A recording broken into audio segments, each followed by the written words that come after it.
and pose questions which we shall endeavour to answer over the course of the programme. I'm delighted that we have over 100 registrants today, building on our first webinar, Learner Experience. And I'm certain the experience of sector staff will provide to be as thought-provoking and challenging. As with learners, the staff voice is critical to shaping the future of how providers support their staff to operate within an increasingly digital future, whilst ensuring we preserve the aspects of human interactions in the physical world, which are social, emotional, personal, and tactile, the very attributes that shape our well-being. Our aim of this programme of research is to provide the sector and wider stakeholder agencies with the insight on learning from the recent period of mass disruption and the seismic transition to remote learning and working. You can find the full programme details and further information on the JISC website. The next webinar focuses on digital pedagogy on the 1st of July from 10 to 10:30 in the morning. We anticipate our collective learning will provide a roadmap for recovery and renewal through shaping the sector's digital future. I will leave you with our first question. Please do use the chat facility to capture responses. So the question to you all is, what's your best tip or life hack for working remotely? What's your best tip or life hack for working remotely? Whilst you give that some thought, I'm delighted to introduce our research programme chair, Mr. Paul Cox, CEO and Principal Designate of Eastleigh College in Hampshire, and a member of the AOC JISC Special Interest Group on Technology. Paul, over to you. Good morning, Robin, and good morning, everyone from around the country. And it's great to see the chat thread building with colleagues from all across the United Kingdom. As Robin said, I've been a member of the AOC and JISC Special Interest Group now for about 2 years, and that group, I think, has really grown over that 2 years. We have representations from cybersecurity, JISC, DFE, and others, and I think that having the role with Robin and Paul McKeon as chair of these groups, hopefully will really inform future spending, future policy as this research matures and starts to land from September onwards. So just a bit of background, I've been working in FE now for about 15 years. I started in a boys' high school, so qualified teacher status, and started with young lads from the age of 12 to 16, and then been in FE for 15 years. Currently working at Eastleigh, which is South Hampshire. We have a wide range of provision, so 16 to 18s, adults, community learning, apprenticeships, traineeships.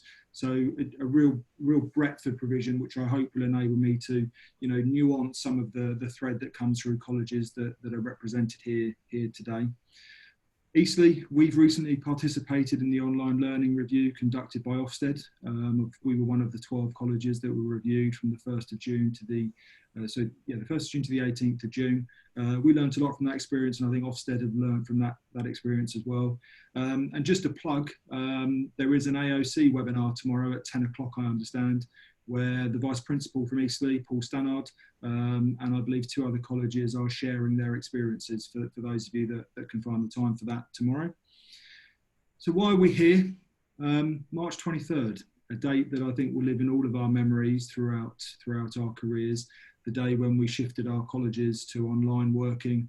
From some over the weekend, some were well prepared, others it was something very new. And as I say, I think this research is designed to try and capture that full range of experience from across the sector. So since March 23rd, we've had some sad news as a college, as I'm sure others have. It's been challenging, both organisationally, emotionally, personally.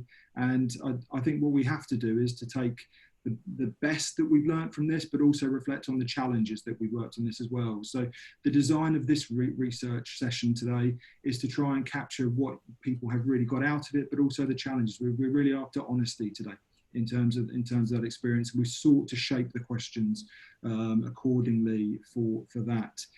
So in terms of the JISC and the AOC research, we're basically looking at 6 threads. And we're looking at those 6 threads through the lens of different audiences, starting with the learners. So we're looking at resources, connectivity, assessment, the digital estate, augmented education, and the September promise. Last week's session with learners was fantastic. We had a core of learners who were very honest, very willing to contribute. And in terms of what they've shared, I'm just going to run through a very, very quick summary of that. Paul, I don't know if you're going to put these slides up on the screen, or I'm just going to do this verbally.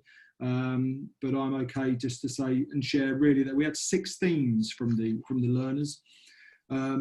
Learners do need help to engage in online and independent learning effectively. I don't think because, from the learners, don't assume that we've got, just because we've got an iPhone or a device in our pockets, that we're digitally savvy, we're digitally skilled. So, please do help us with that.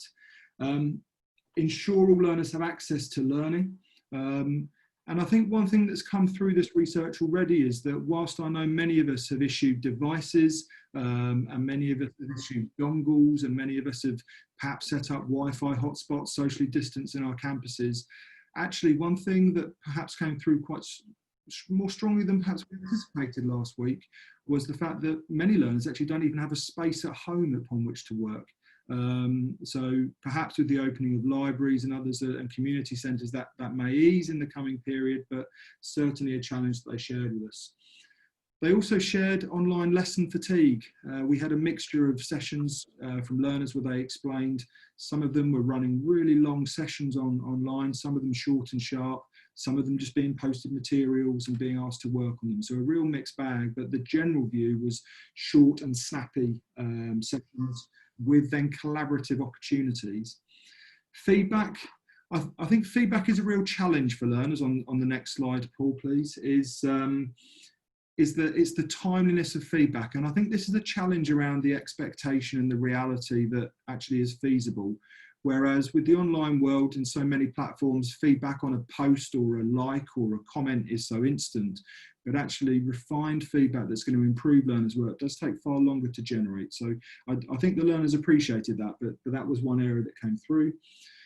The practical work can't be done at home. We're all blessed in FE, I think, with really great workshops, really well-equipped estates where we have to give learners confidence that they're not going to fall behind on that piece of work, and how our timetabling and modelling will shift to allow them more time when they're able to get back on site to focus on their online work.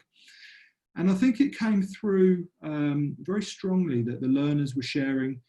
In March, it was perhaps not that difficult for us in many respects, because we had relationships with our staff, we had relationships with our peers, we knew the online systems, but don't assume that for September.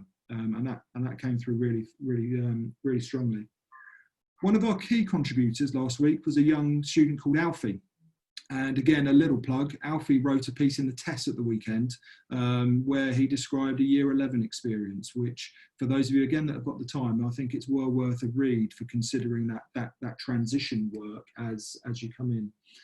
So in terms of this session, please be really honest with your feedback. We're going to take the learner feedback. Today is business support staff as well as curriculum delivery staff. So we're looking to get across the whole breadth of the FE staff base today. Our next session is more on pedagogy and teaching and learning. This is really about that staff experience since that lockdown on 23rd of March.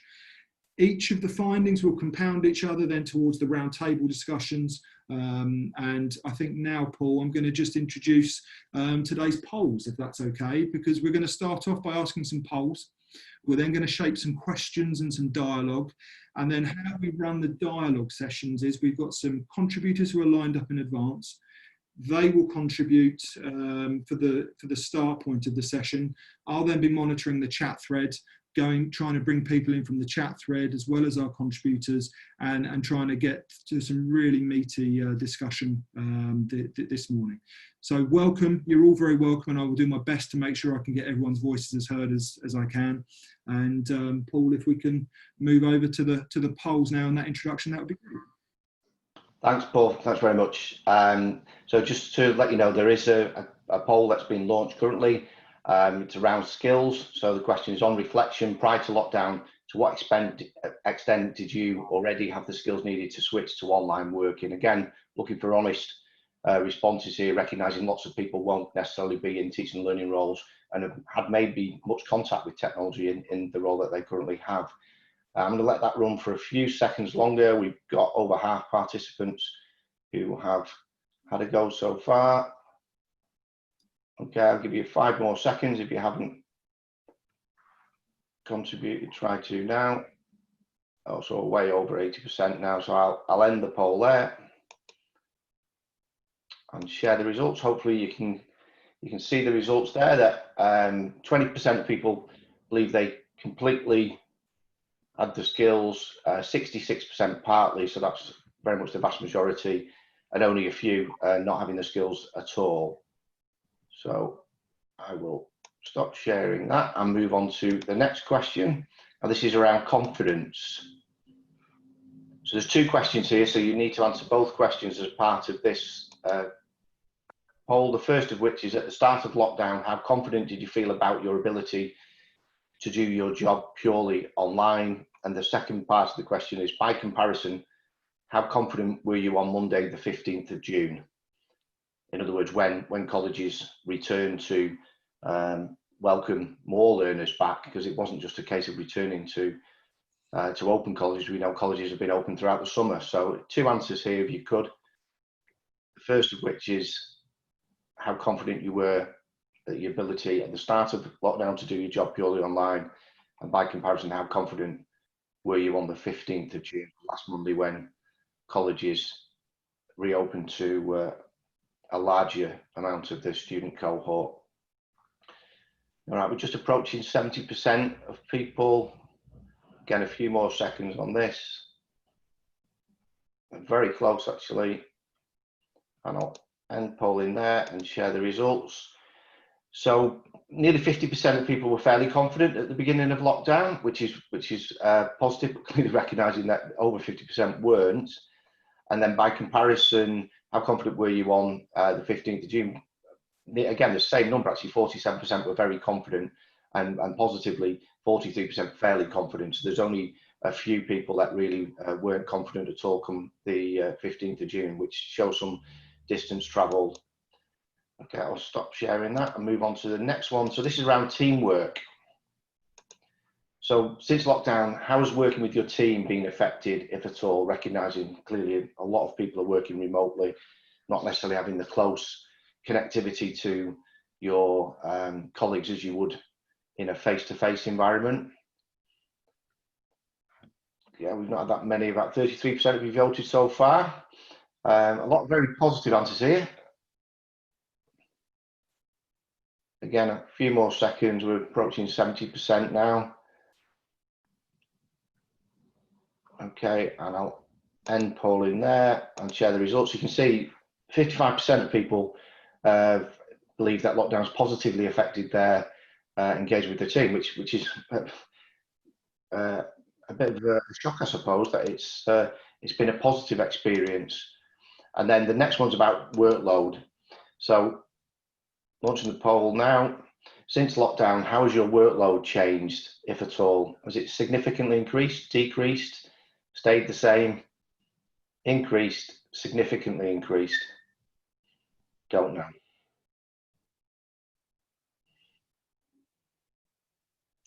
Again, cool. Quite a lot of people responded to this very quickly. Clearly, it's something that's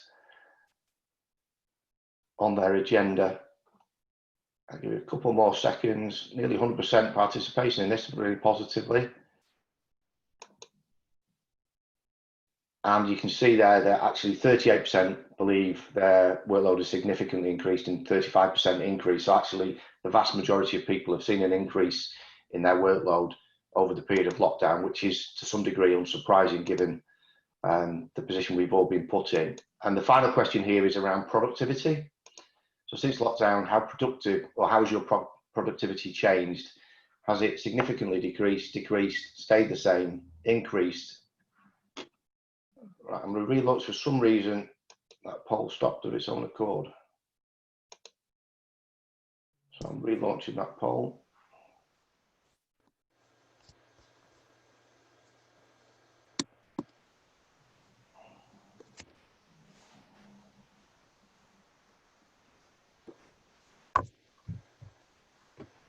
Okay, final few seconds. All right, I'm end polling there. and share the results. And really interesting that 47% have increased their productivity in lockdown, and 8% significantly increased. Over half the participants have seen an increase in their productivity. Maybe this should have a positive impact on the economy, given we need to drive up our productivity. So I'll finish the polls there and hand back to Paul to introduce our speakers. Thank you, Paul. And we will come back to those results through the session and the questions. So we now have two colleagues lined up now to contribute to the group. Again, thought-provoking to line up our discussions.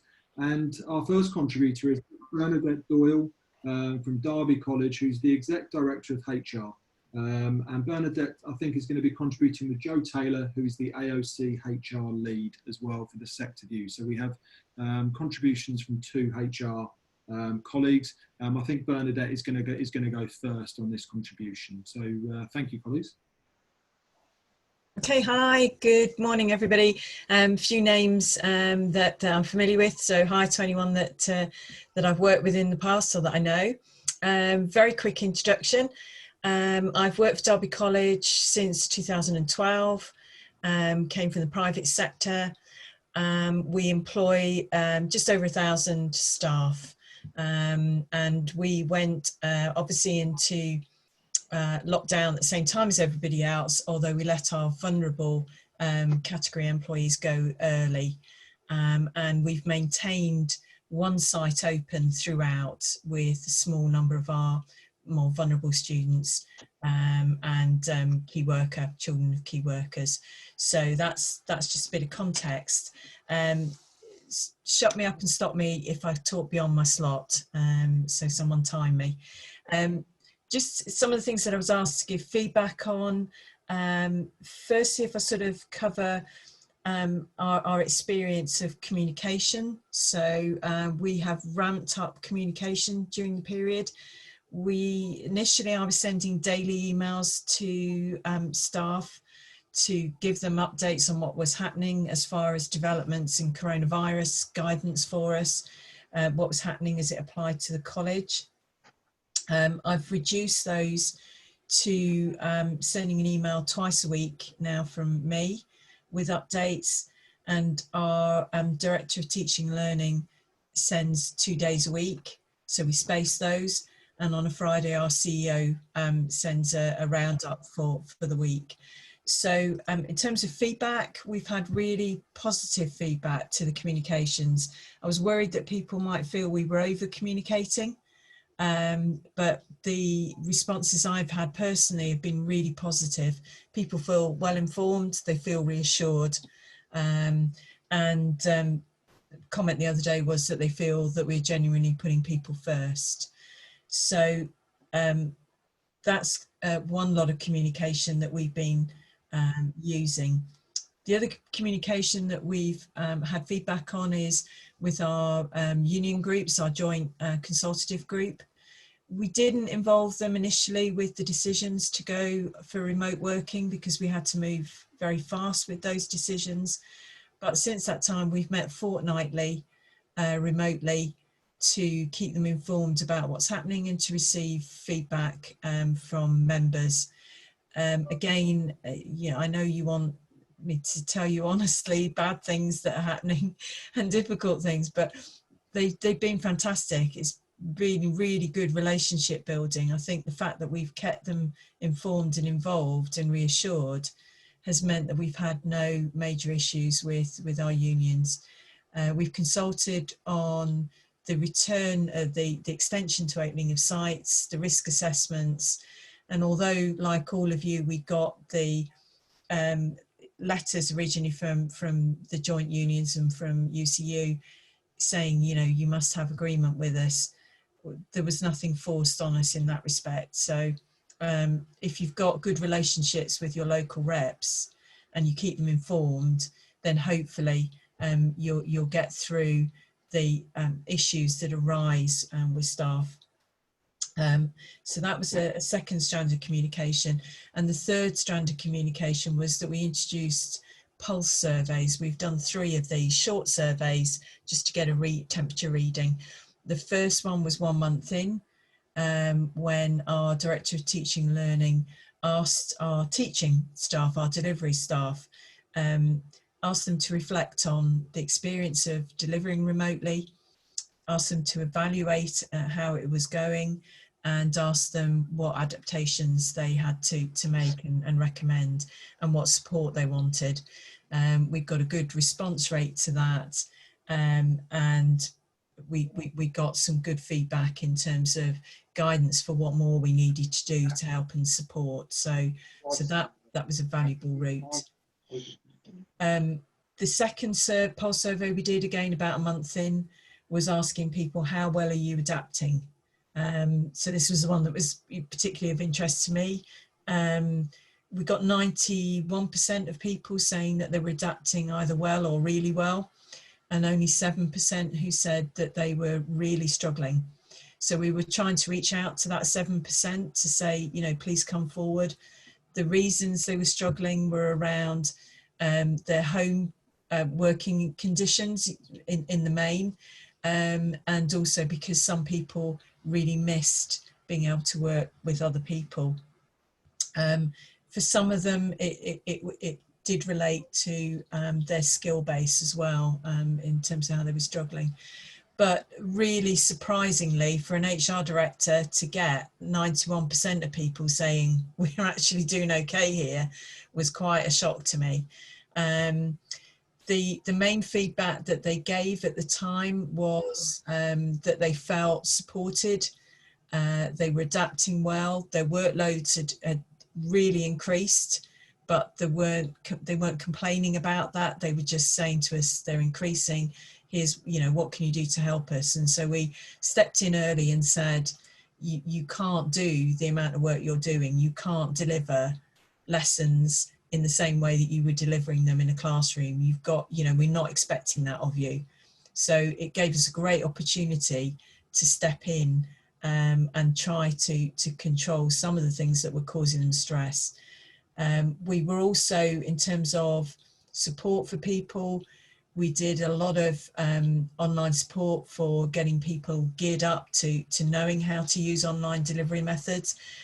You know, some people flew with it, other people were not as comfortable using online delivery. So we've done a lot of work to support those people.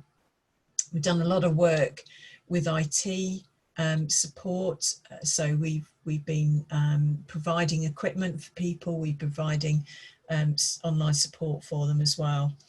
So those were some of the things that, in terms of kind of communication and feedback, they were the methods we used. And I would say generally positive feedback, people adapting well and enjoying the experience, and appreciating the fact that they're not being placed at risk by being, you know, required to be on site.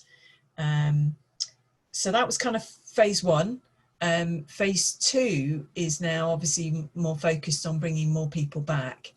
Like I'm sure a lot of you, we've had very few students accept our offers to come back. So we've gone with volunteers from staff, but the numbers returning for students has been very low. So it's really not stressed us out terribly at the moment.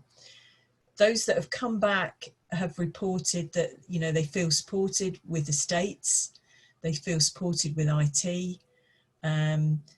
For the first time in my life, the reports back have been really positive about support from estates, IT and HR. So it's not what I'm used to, trust me.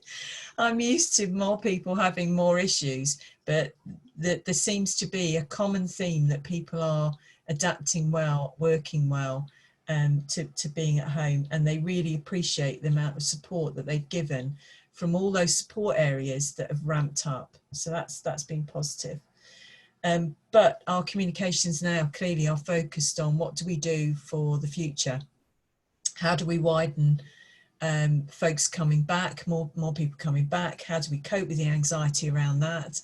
We've started to talk about the reality that not all our staff will be back, you know, come September, and our expectation that more and more of our people will continue to work from home maybe in a blended way, or maybe still full-time for a considerable amount of time to come, because of spacing issues. Basically, we've quickly gone to say to staff that we're sticking to the 2 metre guidelines on site. So again, we're trying to do everything we can to reassure. We will do now the pulse survey that we issued saying how concerned are you about coming back to on-site working, generated about 70% of responses indicating they were concerned. So that's our focus now. How do we make sure that we reassure people that we're putting in place everything we need to make the return, or for us, the extension of site opening wider. So let me just think, I think it was asked about well-being. Personally, I think it's too early to really judge the impact on well-being, particularly on mental health. We know from our survey that 7% of people were struggling with remote working, but we don't know entirely how much of that is due to mental health. And I think the impact isn't going to be seen until further down the line. What we've done throughout is maintained lots and lots of information, shared lots of information about where help can be sought. We've done lots on the physical well-being tips, as well as on the mental health being tips. We've opened up a staff room on Teams to try to encourage people to talk to one another and socialise. But I do think it's too early to fully understand the impact on well-being. I'm just looking at anything else that you asked me to talk about. Generally, I would just say, as far as feedback from staff, for most people, it's been a positive experience, not without its blips. I think the challenge is going to be people not wanting to come back to what was pre-coronavirus. For me, that's brilliant. I've got 8 years to go to retirement. This is fantastic. You know, it will give me that interest to how we shape the workforce now moving forward. And I think there is a real appetite for people to work differently. So that's me rattled through. I hope I kept to my time, and Very I don't know good. how you want to play it, Paul, but I'm happy to answer any questions. Very good, Bernadette. Thank you very much. And just to say that I think yourself, Joe, and Richard, I'll bring in through the next phase as well when we pick up the chat thread. But I think just jotting down some of the things you went through, some very similar experiences to us here in terms of comms, the feedback from staff, and largely very positive work with unions as well. At local level, really very positive and very constructive. So Bernadette, thank you very much, and I will be calling you back in as well. So Joe, if I could hand over to you, please, for your contribution about perhaps some of the sector-wide feedback that you've had on those themes, please. Certainly, yes. Good morning, everybody. My name is Jo Taylor. I have a rather long title here at the AOC. It's the HR Specialist Member Services Manager, but I'd like to think of myself really as the interface between the AOC and our HR members. And what that gives me the ability to do, and the privilege to do, is to actually talk to a large number of HR professionals across the sector, across the country, and therefore to get a sense of what is going on nationally. I find that very useful, not only from my perspective, to enable me to be a bit more proactive, but also feeding back to other colleges across the country, so that people can get a sense of, are we alone, or is this very similar? And I have to say, listening to Bernadette, and I've met Bernadette a number of times, it's always lovely to listen to Bernadette, because she's has a lot of forethought. Bernadette, sorry, you do, with a lot of your planning and a lot of what you're doing. And I do think much of Bernadette's experience has been reflected across the country, but it has been difficult, and there are some colleges that have struggled.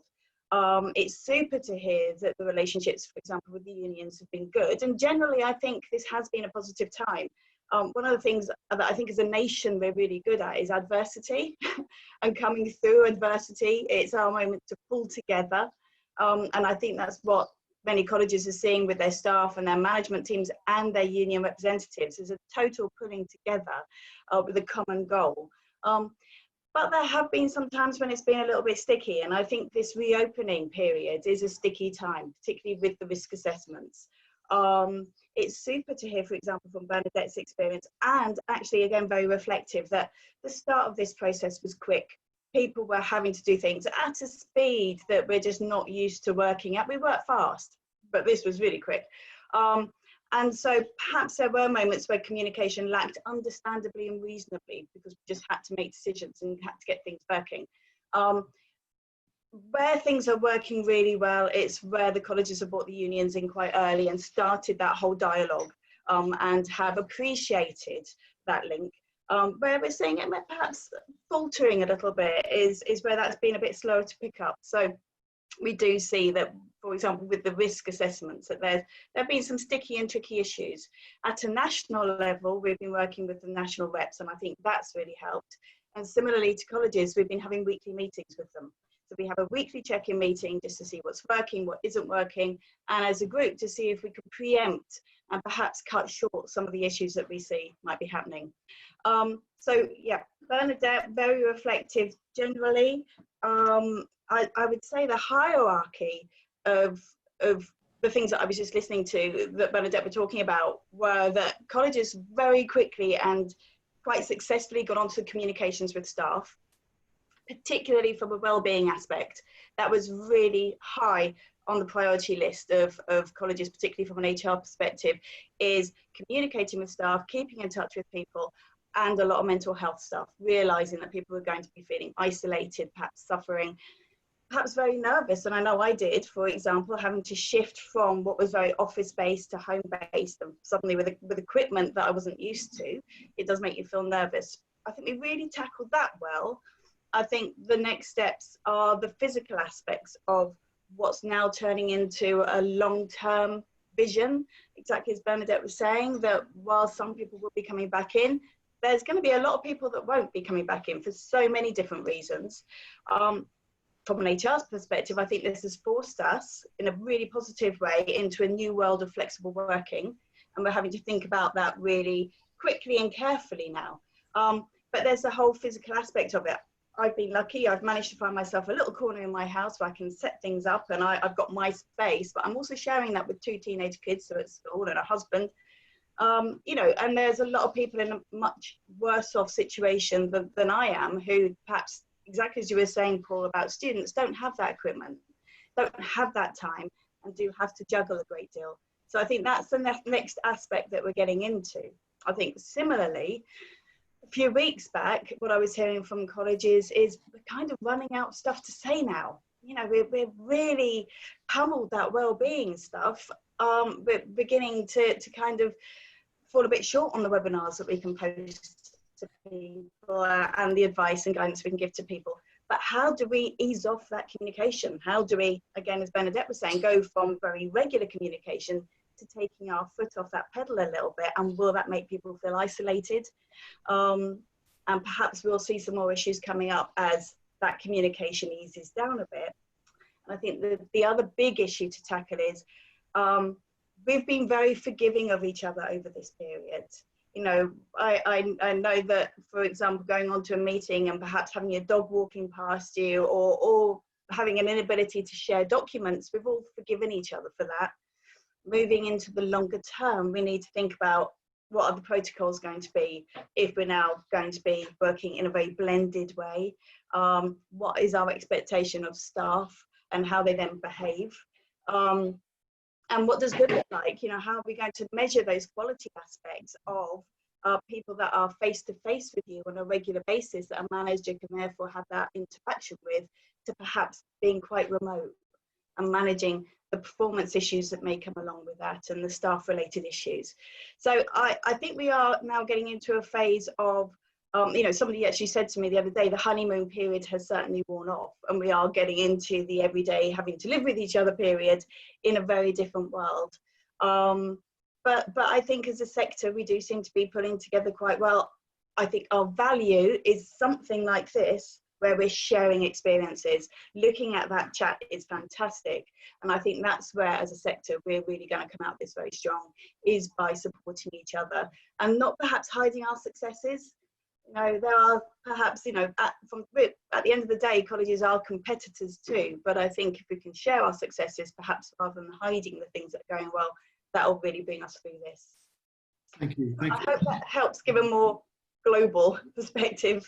Yeah, thank you. And I think it's been useful that both yourself and Bernadette have separated, if you like, the recent March 23rd to now, and then into the medium to long term as well. And on that, I'm just going to ask Richard just to contribute.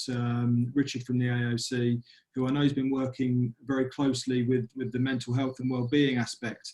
And Richard, if you could perhaps touch on just one perhaps key point that you're picking up from the sector for the recent experience, and then perhaps a question or something you might pose for that next medium to long term phase that comes through. So Richard, if you're there, are you okay to come in? Yeah, I was going to just share my screen just very quickly. Hopefully you have got a slide that's from Education Support in front of you. Yeah, we can see that, Richard. Yeah, so I've been running a series of webinars, and I will post some links to them in the chat when I've finished.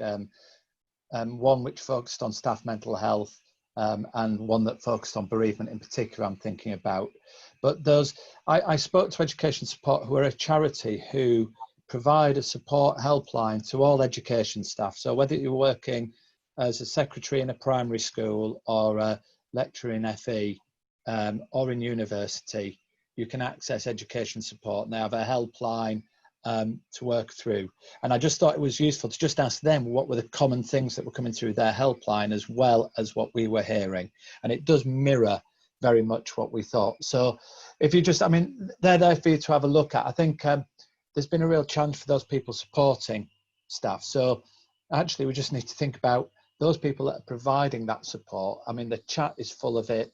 We've seen lots there, but that sort of, whether it be secondary trauma and compassion fatigue and burnout, that sort of really working hard to make sure everybody's supported, but then taking on them other burdens. Because I think one thing that I'm always mindful of is everybody has had their own lockdown experience, and it's not really obvious. So creating space and room for people to share and to support everybody is the real challenge. So how are you providing support to those staff members that might have been stretching out and reaching out to many others? How are you making sure that they are supported and they're not about to burn out? I suppose that would be maybe my question and ask, is how people are doing that. And I think that boundaries, I've seen a lot of chat there as well about boundaries and switch off and having a break. And I think that's also crucial. Sort of, how are you making sure people do that? Because I suspect for many, the teaching day or the learning day is stretching from very early in the morning to quite late in the evening. And teachers may feel pressured to be responding to things at all sorts of times. So how are you creating space for people to switch off and do that? And I think a lot of the early day stuff, Joe, was, if I recall rightly, was people talking about staff holidays, when people should take them. Should we force people to take them? Are people going to have a build up? I had a college yesterday who said to me, the FE commissioner asked if he could come in the middle of July, and I've said no, because we're shutting, because we need to allow the staff to have that break. So we won't be here. You can come in if you want. We're not here. I need to give the staff that break, recognizing, I think, some of that stuff we were talking about earlier. So how do we make sure staff have the break and space they need?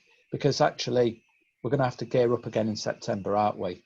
And I think that's a challenge. And so those, I'm happy to expand on any of them, Paul, but I think you only wanted one. So I'll leave people with them to see. Happy to talk about them, but I'll post links to webinars that really focus down on some of that. Yeah, Richard, thank you very much. And I think we're going to touch on all of these aspects that have been introduced through the next few questions that will pick up and open up to the wider group. I would certainly echo that point on staff capacity and needing to stop and needing to pause. So just to share as an example, pre-lockdown, we actually had an agreement with our unions to extend our academic year this year to buy us more time for practical assessments, which we rely on heavily in our context. And as a result, we've actually introduced a 2-week break in October, rather than just perhaps the traditional 1 week in October. So we've adjusted our college calendar. We're going to start a bit earlier, finish a bit later in this exceptional time.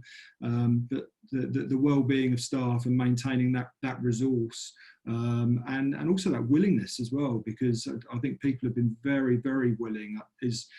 And this isn't the first of these conversations that I've had, if you like, in various forums, and I think staff have by and large, the vast majority have really stepped up when asked. So I think we do have to take care of that now as we move forwards.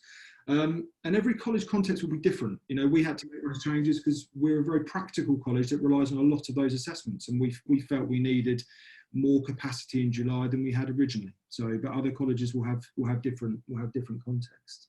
So I'm going to move into some questions, and I'm going to pose the question. I'm going to try and, there's a little bit of teacher in me still, so I'm going to be doing a little bit of directed questioning and a little bit of open questioning. So on your toes in terms of things I've seen in the chat thread and others. So I think we've had some useful polling. And it's clear that teamwork hasn't necessarily, from this group of colleagues, been negatively affected as we perhaps thought it might have been when we set out in the research. So I've got one question at this point, which is, what's been the biggest benefit to your team and your own work? Okay, so if you can fill up the chat thread on that. So that is the biggest benefit to your team and your own work. And I'll look to bring people in from the chat thread. And I'm wondering if I've got a Jill Alley or Marion Harrison from Birmingham or Brighton who might be on the call, who might be willing just to contribute on that. So Jill, I think you're in the, I think you've just responded to the thread. And I wonder, Jill, are you able to describe what's perhaps been the biggest benefit to your team and your own work? And if you just introduce, Jill, if you're able to, work the college and your role. Yeah, hello everyone. I'm Jill Alley and I work at Sutton Coldfield College. I am just a student services assistant, but mainly work in the LRC in the library. Yeah, it was just a mad panic on the Friday, just getting everybody equipped with laptops with VPN lines. And I can honestly say I haven't had any trouble with connecting to my desktop at the college, apart from the day before yesterday was the first time.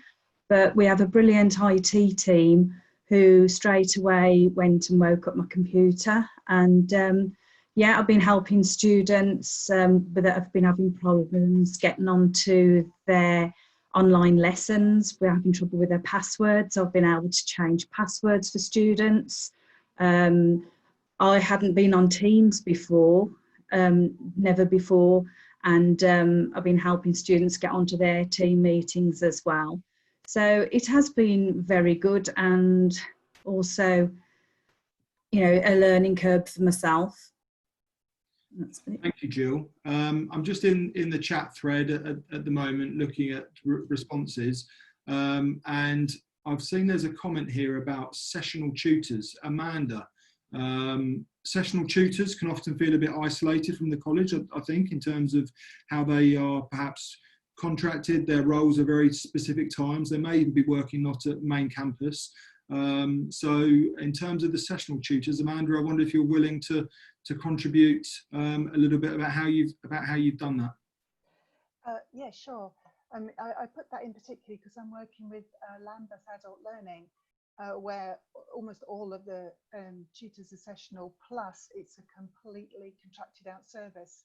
So they're working across 14 different small providers. So they're completely dispersed. There's no way that they ever come together.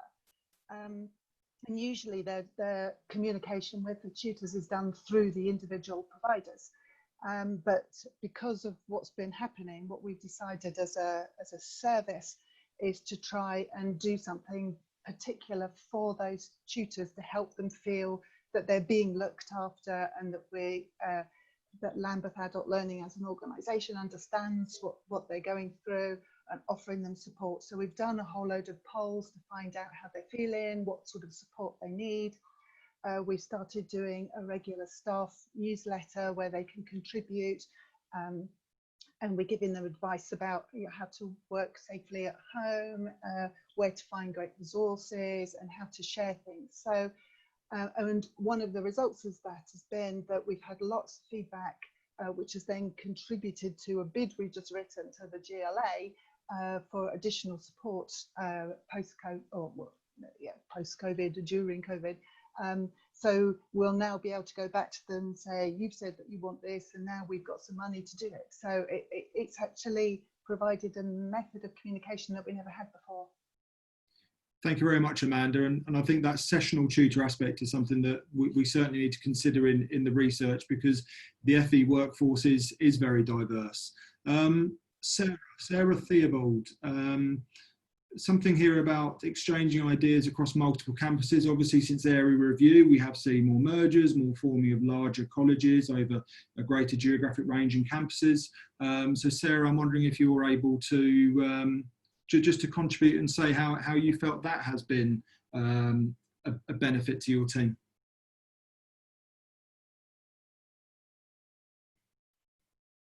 Hi. Hello, Sarah. Hi. Yeah, no, it's just that because we're based, I work with an English team. We teach GCSE and functional English at Heart of Worcestershire College, and we're based across Malvern, Worcester, Redditch, Bromsgrove. And as an English team, we very rarely get the opportunity to meet up together. So during we had to do the grading of the GCSEs and also preparation work for next year's teaching. It's been really beneficial to have these team meetings where we can all input and share best practice. Thank you very much, Sarah.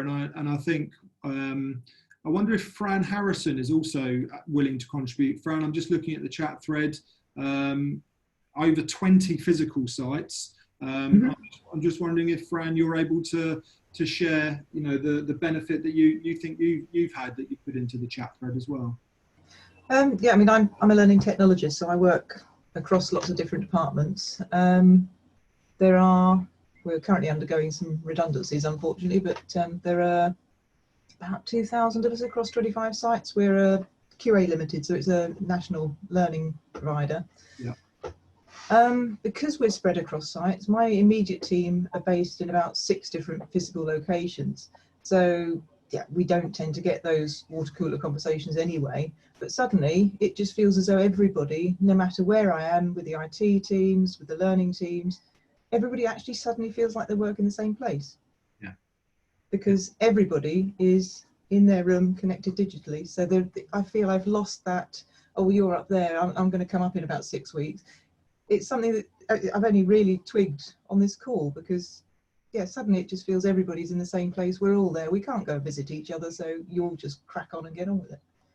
Yeah, and I think, Fran, from just looking at the chat thread, that's something that's echoed in with different nuances all the way through. And I don't know if others agree, but I've certainly ran some very large meetings, and this is one example of that, where actually the chat thread, if you like, democratizes contributions perhaps more than if you're running a whole staff meeting or forum.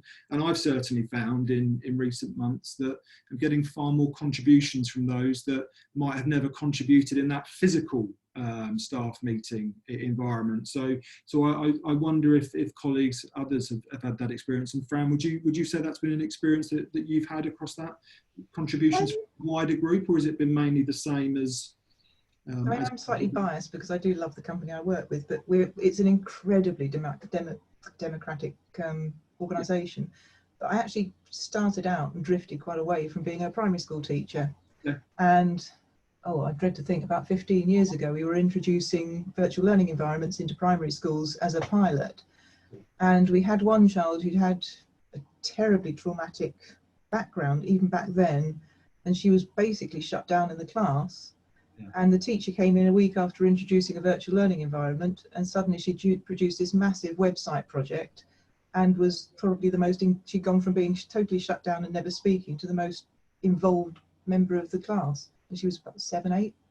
Yeah. So I mean, even back there, as you say, it gives that the sort of the less willing people a voice, that they don't feel they're being shut down or talked over. Thank you, Fran. Our next question, and again, if we can keep to, I think we'll keep to the similar style, if that's okay with colleagues. I'll put the question out and I'll monitor the chat thread, and I've got a few that I'm going to look to bring in as we go through. So the next question, it will come as no surprise, given that we've asked about the biggest benefit. Could colleagues please share what is your team's biggest challenge at the moment? So what is the biggest challenge that you're facing? And I'm going to tee this one up with a colleague called Helen, who's described a commute challenge and perhaps not having that ability to park the day. So I'm wondering, Helen, if you might come in and just contribute on that, and others, if we can put into the chat thread you or your team's biggest challenge at the moment, please. So Helen, I'm wondering if you're able to contribute on the commute aspect. I work at Loughborough College as head of quality and teaching and learning, and I have a commute that's 40 to 60 minutes depending on traffic.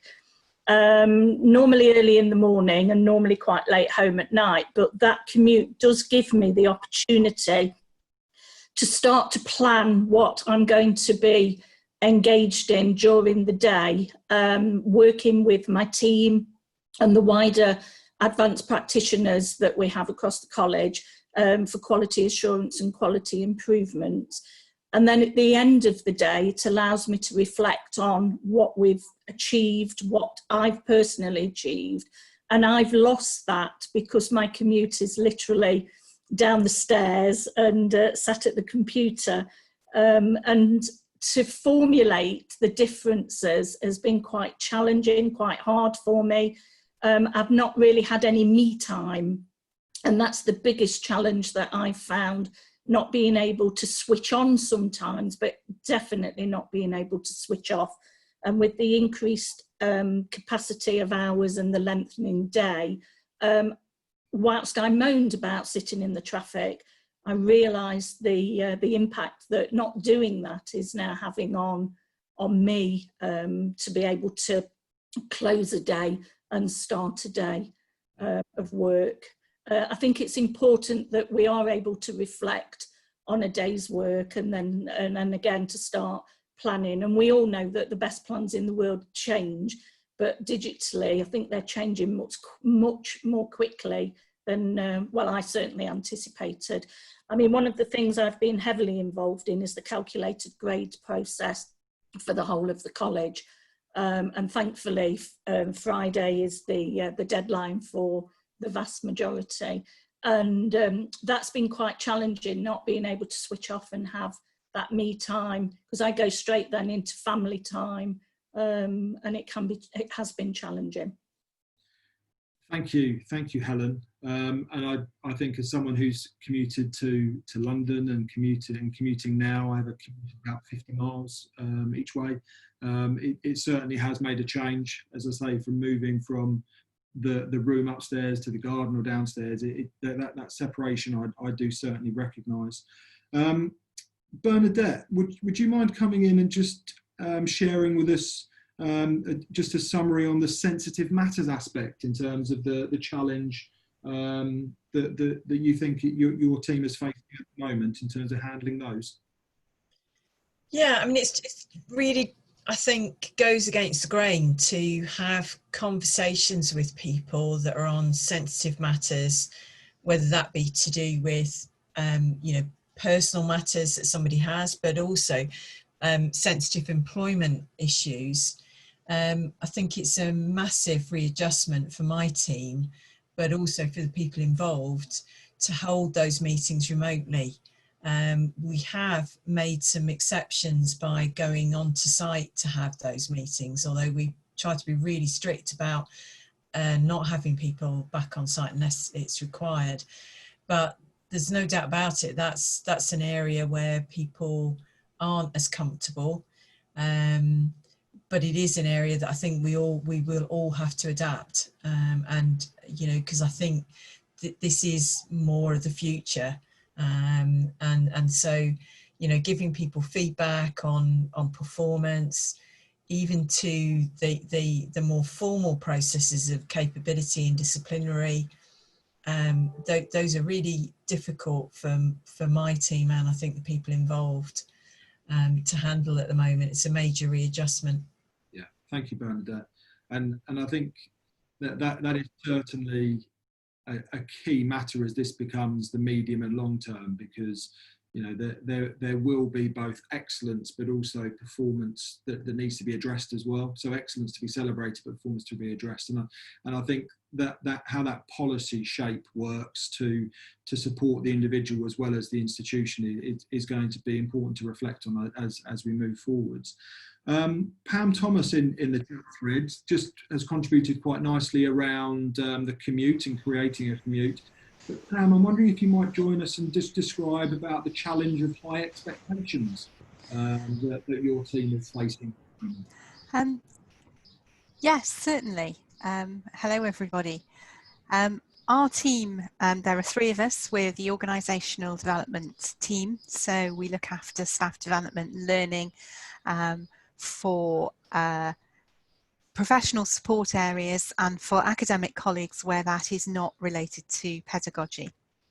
There are only 3 of us, and we moved to remote working like everybody else on the 23rd of March. And we have a bit of a reputation for being a sort of solutions focused team, so we're quite glass half full in that respect.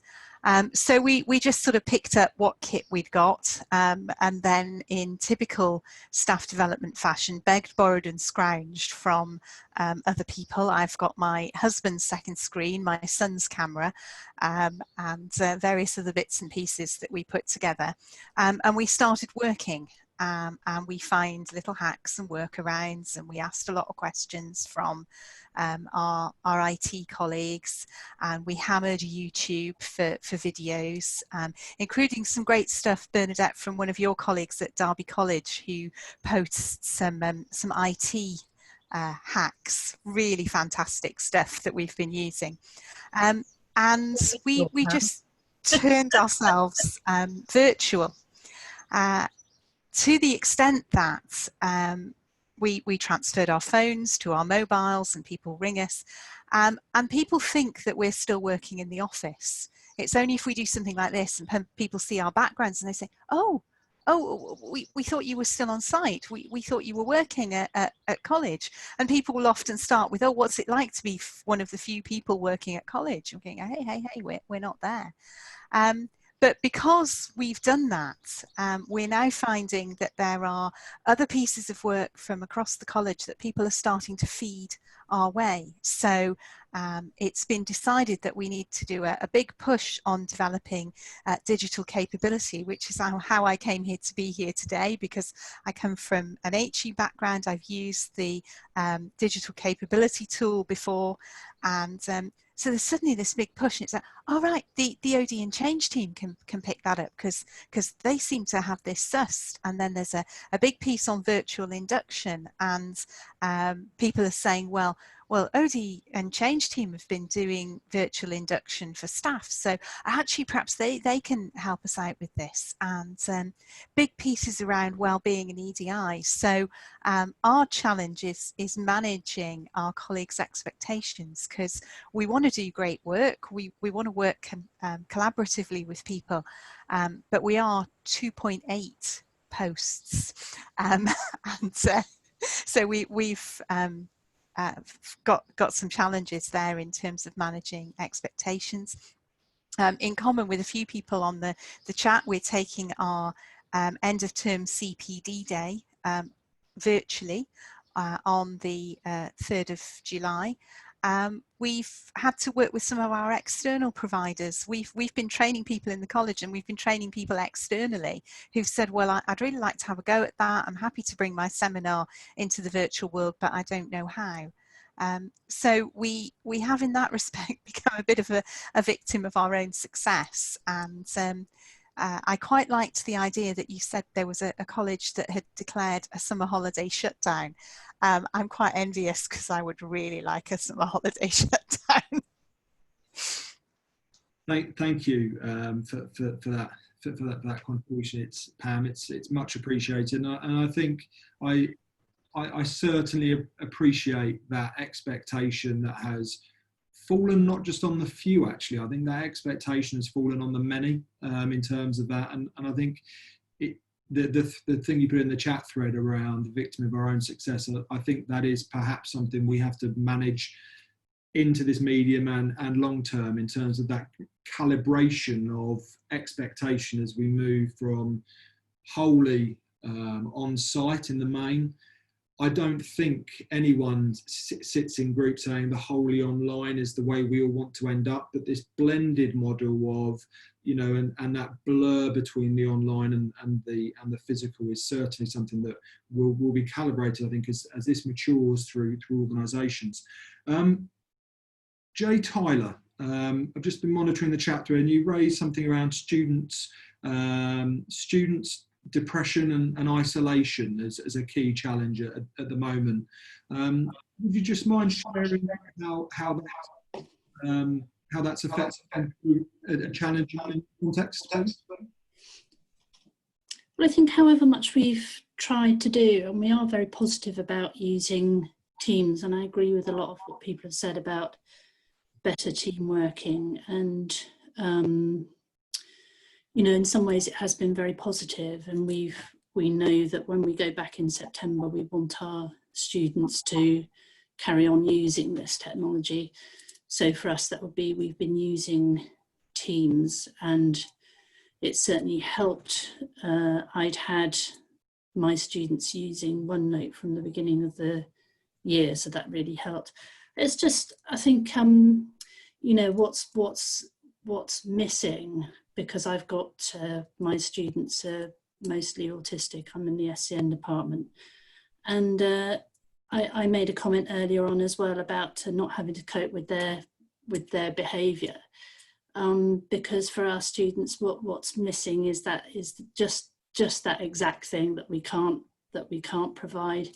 So for us, I suppose in the past we would have thought of IT as being, our use of the smartboard for interactive things. It's I think we've done well at replicating it, but what worries me most is, with autistic students, if you can't tell them definitely what's going to be happening in September, they tend to assume the worst, because they need a sort of definite answer. So, it's that kind of thing that nothing could have helped. I'm not sure there's anything we could have done better, but we do have a big task on our hands, just bringing people out of their homes at all. Yeah, and I think that whilst lockdown was very sudden and it was very absolute and it happened to all of us at the same time, I can see that, if you like, that further opening, because I agree with the language of Bernadette's use about further opening. We've never closed since this. We have remained open for the vulnerable and those who have a safeguarding concern, or those with SEND who it's been better for them to be on site. But that, as that further opening extends, we are going to have to take a very different approach with different groups of learners, different cohorts, different staff members, because it is not an absolute and finite like lockdown was. And I certainly remember a saying, clarity is the antidote to anxiety. I don't know if others have heard that as well, but it's something that stuck with me from an old mentor. But that may not be able to be, we might not be able to be definite and clear for quite some time. So I think the communication, the reassurance, and trying to remain as positive as possible is going to be really important. Earlier in today, we spoke about needing to share about our successes as a sector. So what I'm going to say now is, the next question is, what are you and or your team most proud of? And what we're looking for here are very personal or team achievements. They might be something completely new, or something that you've been able to finish, or an experience. And I think Robin and Paul will certainly use this next section of the chat thread to really be very positive in terms of the research and the report, to say, look, the sector is really proud of this move during this lockdown phase.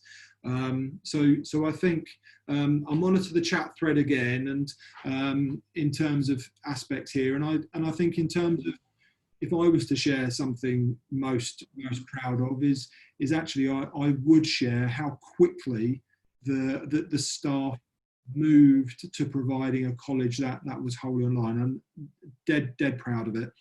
And we, as I said earlier, we were one of the 12 colleges that had the contributed to the Ofsted online review. And I have to say that very, very rarely do you get things that particularly surprise you in these roles. But the positivity that came through from that review, it wasn't graded. There was nothing about grades. There was nothing about key questions or key benchmarks. But just the way that inspector shared his view of the college as an external who'd only been with us for 2 days, that was very proud, a very proud moment. But also, what I'll share one more about pride is that in the first week of the Easter holidays, we ran a manager conference for the whole college. And that was about 2.5 weeks into lockdown. So again, we had all our managers in as planned. We just took the schedule and made it online. And it worked, and everyone rolled their sleeves up. And, so those are the two things I think I was most proud of. And just going back to the chat thread, Bernadette, how quickly people have adapted, I think that's echoed through here. Angie, live lecture demos. You just describe how that's been. We've not touched on teaching and learning much today, deliberately, because the pedagogy session is next week. But live lecture demos could spin into HR, staff development as well. So Angie, if you're there, would you mind contributing that? Yeah, no problem at all. Anything that's useful. So I teach technical theatre, which, as you can imagine, is quite difficult to do from home. We don't have access to any of the wonderful equipment that we do. I'm from Cheshire College, by the way. So what we did was, I'm quite fortunate that myself and my small team are all practitioners ourselves. So I'm a lighting designer and a production manager as well. And so I had some equipment at home. So I was able to do a practical demonstration online of PAT testing. Now, I'm not saying that that's something that other people can do, but what we developed out of that was we could do visualization demonstrations. So what we could do is we could have lighting and sound software programs where you can visualize theatre spaces and you can manipulate people and lighting and sound within that. And we were able to do live, so you'd have that open on the screen and then you would lecture over that, and the students could pre-lecture download the software because it was also free. We always chose the free options rather than the pricier ones that the college have access to. And we were able to get them on those things, which has meant for some of our first years that they're now ahead of the game for second year.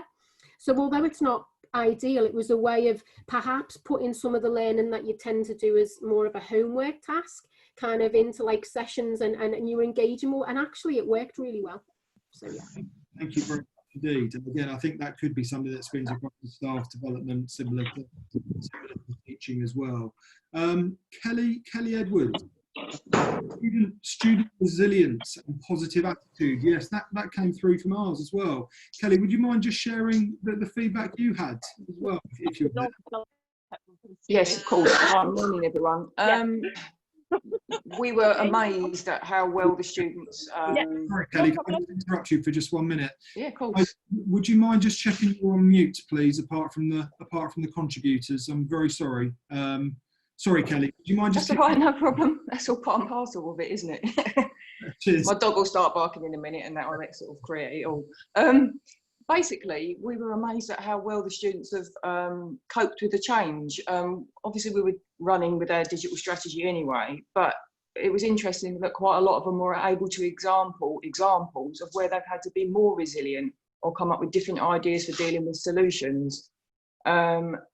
For example, where we had a performance student who obviously couldn't do their video and their performance in a group situation, so did it on a one-to-one basis and did it themselves, which was incredible.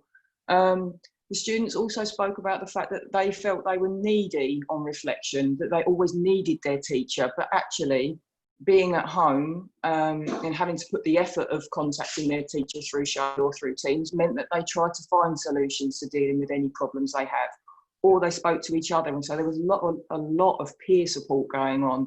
And again, we could see that on things like Shobi chats and stuff. So I think that's been really good for the students' development.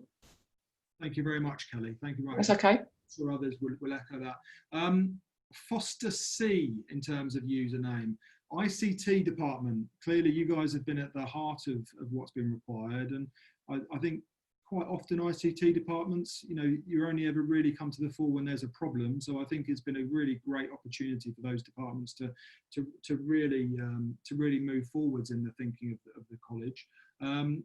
Foster C, are you there just to share what you've said about the ICT team? Yep, sorry. No problem. No. Yeah, it's a problem when you've got a teenager bringing in their schoolwork as well. Yeah, it's been really challenging for us. Unfortunately, we were part way through moving to Teams as the proverbial hit the fan, excuse the phrase. Yeah, it was somewhat challenging, but everybody, you know, dug in, and we've managed to get everything sorted. And in the main, everything's been really positive.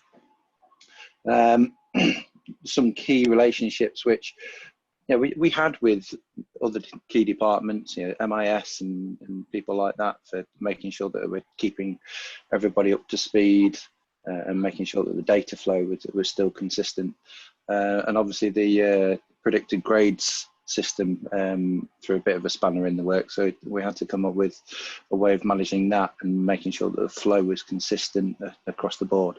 But all in all, I have to say that despite everybody working remotely, the amount of success that we've had and the feedback that we've had has been overwhelmingly positive, which is reassuring, because as you say, it's not very often that ICT get mentioned apart from when something goes wrong. So it does end up. Sorry, I spoke over the top of you then. I do think that's regrettable, but I just think that's the experience that people expect on and off it goes. But I think, you know, our team at the college has really shone in this period as well. So Foster C, what's your actual name? Chris. Sorry, Chris. Chris, yeah. Chris, thank you for your contribution. No worries. I'm just going to move on to the last question now, if I can, please. And again, a question where just reflect back to those first polls where we asked about confidence, skills, team working and other aspects. Could I ask the group, again in the chat thread, to share what are you most worried about for September? What is your biggest concern ahead of September and the start of the next academic year, please? So again, I'll monitor the chat thread. And again, yeah, it's what are you most worried about or concerned for September?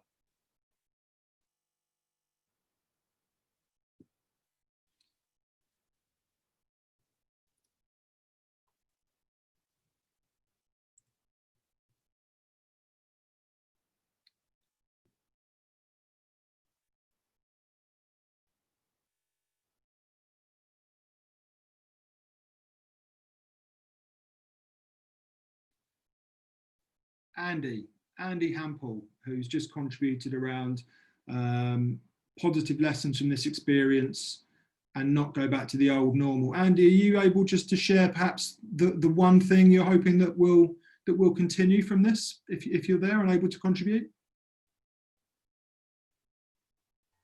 Yep, hiya. Hi, Andy, thank you. Yeah, Andy from Bishop Burton College in East Yorkshire. I think I feel more positive today after seeing everyone else's comments, but my personal feeling from seeing the government updates and reading what's in the news and the press is there seems to be a mad rush to go back to the old normal, get people back on the streets, in businesses, in shops and things, and that people are going to forget all the positive things that have come from this awful pandemic. You know, we seem to have moved so far forward in so many areas, you know, from the environment to education. And I feel that we have had some really good positive outcomes from online teaching and delivery, as has been seen today. But my worry is that with, we have the government saying they're wanting educational establishments to open 5 days a week, everyone back from September as normal. I'm worried that we lose some of this amazing positivity that we have gained. Any thoughts? What's your context, Andy? Which department are you in? Well, I work in an art and design department, okay. But my role here today is that I represent a group we have at college called Digital People, which is about bringing digital learning and digital environments to the whole college, which is at its heart actually an agricultural college. Yeah. Okay, so in terms of the one thing you hope to keep? I definitely would like to keep a good wedge of online delivery or blended learning, which is something that has people made such a move forward in being able to do this in a college that wasn't known for it or didn't really have it established as part of the college. I'd like us to still be able to keep part of that and not just go back to what it was. I think the new normal should be a positive thing and not be a negative thing. Thank you. Jane in the thread has spoken about building professional relationships with learners and helping them to form relationship with their peers. Certainly, I think I said earlier, and it came through from the learners last week, that in one respect, March was a relatively, and I'm going to use the phrase very carefully, I'm going to tread gently here, that March was a relatively easy time to move to an online environment because relationships had been formed, peers had known each other, staff had known each other, and probably by March a big chunk of the qualification had probably been delivered by that stage. So Jane, I'm wondering if you're willing to contribute and share around any thoughts as to how you might overcome that challenge in your context, and that's building relationships with learners and then building relationships with their peers. Yeah, hi Paul, can you hear me okay? Yeah, just about, Jane. It's that Wi-Fi is not brilliant. I think, conscious that obviously, the learners we've been working with, we're already very familiar with. And it was a Google event I attended yesterday. Is it going out? Where Scott Hayden from BCOT was really reinforcing how important it is that we allow some time for students to sort of socialise online.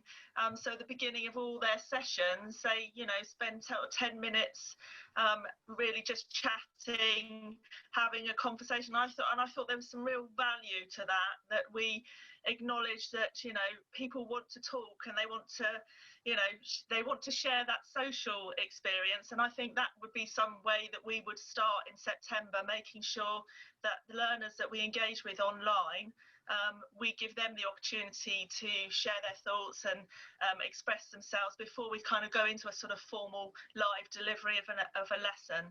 But yeah, that would be one of my biggest concerns at the moment as we move forward. Okay, thank you. Bernadette, just coming back to yourself in terms of the communication that you were speaking so positively about early on in lockdown.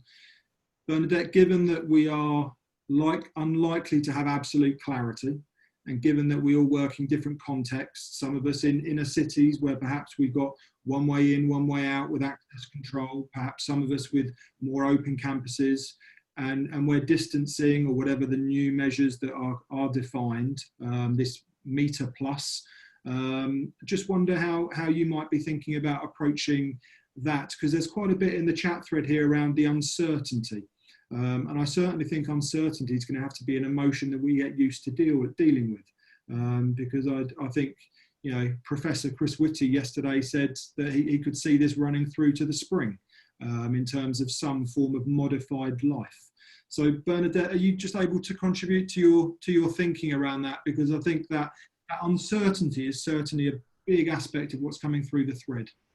Yeah, sure. I do think now there is a sea change from all the communication and all the support being around. How do you work from home to how do we work differently moving forward, and the anxiety that will be there for all of us. It's there for me about our staff.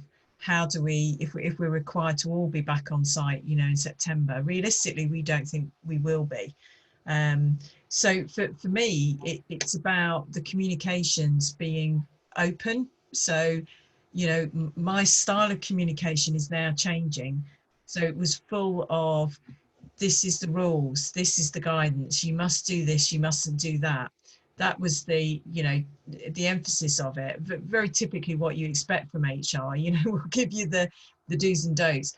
My comms is now changing to be far more personal, in terms of, we recognize, we understand the anxieties, we don't have all the answers, but be reassured that we will not, do things that are against guidelines, that place people at risk. Yeah. So my comms are now being more interspersed with the personal, and that's something I'm getting really positive feedback on. So I'm kind of share with people, my understanding of having a vulnerable husband at home, what that means in terms of my anxiety, understanding what people are concerned about, trying to reassure them. Honesty in communications every time. Just be honest, be straight, be personable, speak like you're a human.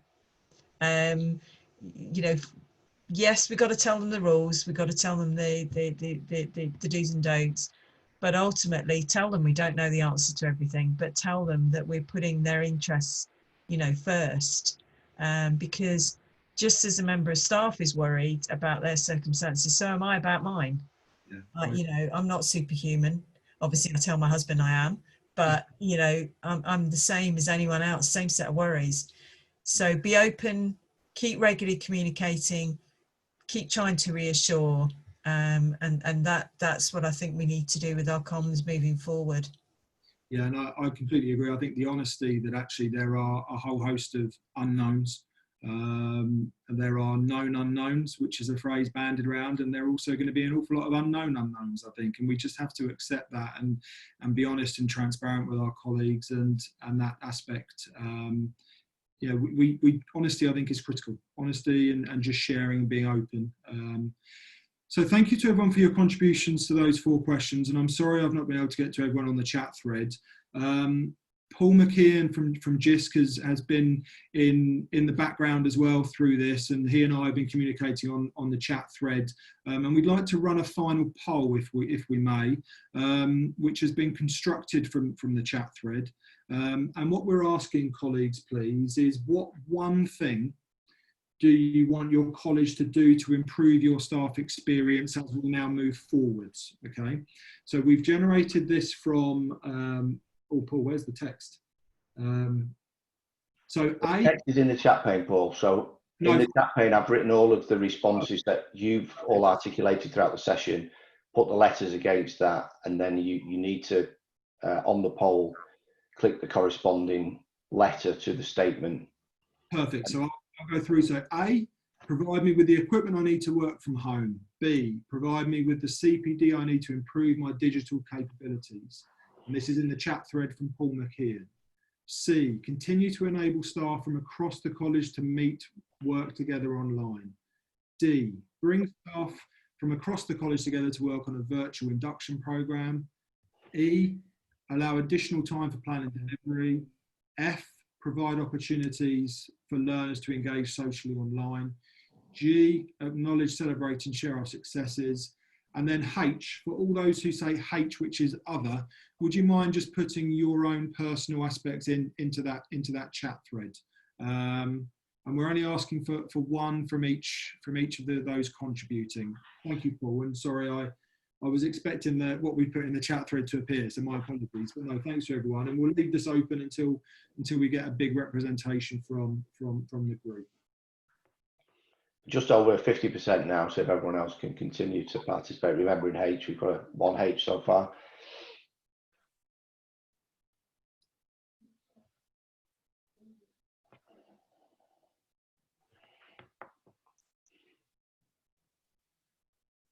Steve Donaldson. Yes, I think the spread of responses are showing that actually there's a fairly long list for consideration as we move forwards.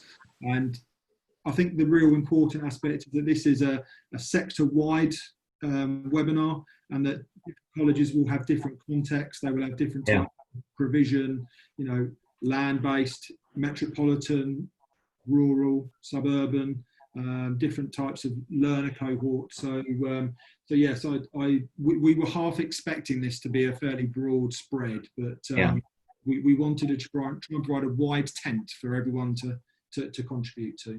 Yeah, it's a good session, very informative, good contributions. Thank you. Thank you. Thank you. Okay, we're just coming up to 70%. If the people who haven't responded, just want to give you a couple more seconds to respond.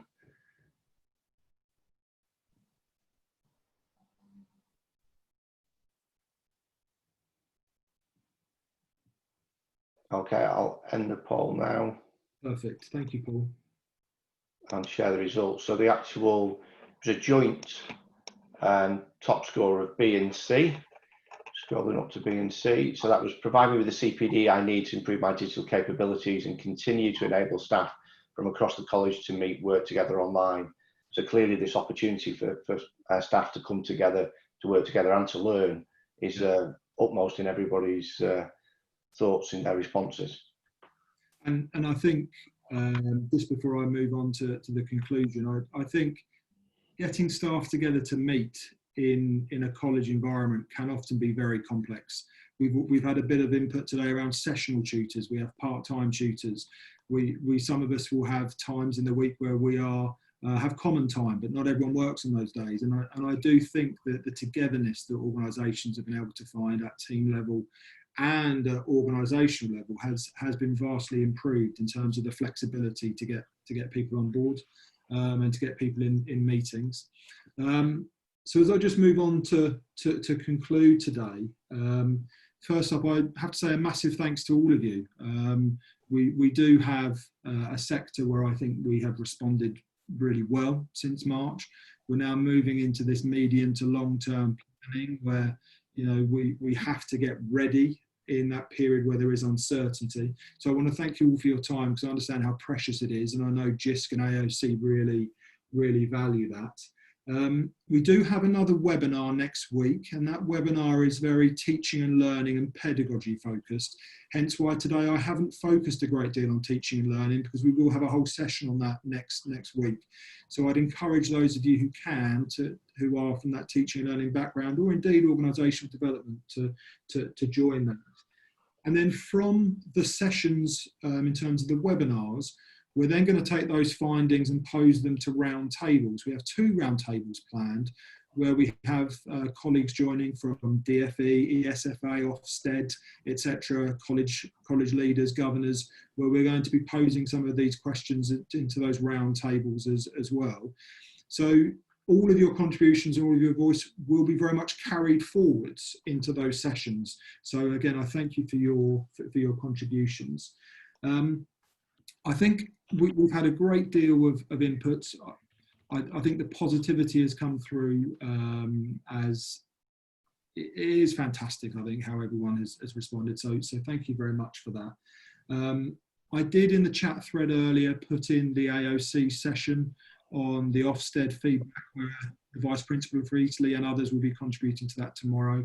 And I also did provide a link to Alfie, one of the learners from last week, who wrote a test piece at the weekend about Year 11 pupils and how they might be thinking about transition. So something perhaps for reflection. And again, thank you all so much for your contributions. And I think, as I say, on behalf of AOC and JISC, that concludes today's session. Thank you all. Thanks, everybody.